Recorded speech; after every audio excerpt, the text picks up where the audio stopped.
மாற்றம் ஒன்றே தமிழகத்தின் முக்கிய தேவை என்று பாமக இளைஞரணி தலைவர் அன்புமணி ராமதாஸ் தெரிவித்துள்ளார். வேலூர் மாவட்டம் கேவிக்குப்பத்தில் பாமக வேட்பாளர்கள் குலசகுமாரி மற்றும் தீபாவை ஆதரித்து பிரச்சாரத்தில் ஈடுபட்ட அவர் இவ்வாறு கூறியுள்ளார். 2 பேருக்கும் 50 வருஷம் வாய்ப்பு கொடுத்துட்டோம். அதுல கலைஞருக்கு 5 முறை முதலமைச்சர் ஆயிட்டாரு, ஜெயலலிதா 5 முறை முதலமைச்சர் ஆயிட்டாங்க. 2 பேருமா பதவியை அனுபவிச்சுட்டாங்க. 5 முறை முதலமைச்சர்.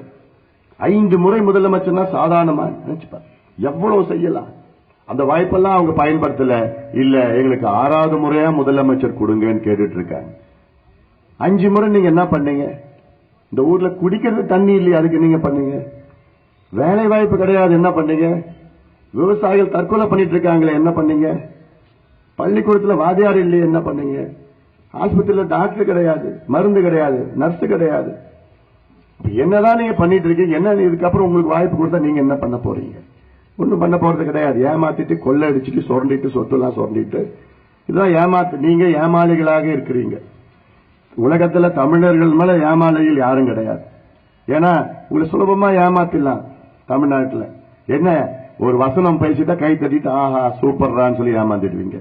அடுக்கு மொழியில 2 வார்த்தை பேசணும்னு வச்சு பயங்கரமான பேசுறாருப்பா இவருதான்ப்பா அப்படின்னு.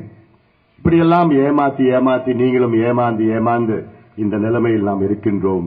இதற்கெல்லாம் ஒரே வழி மாற்றம்.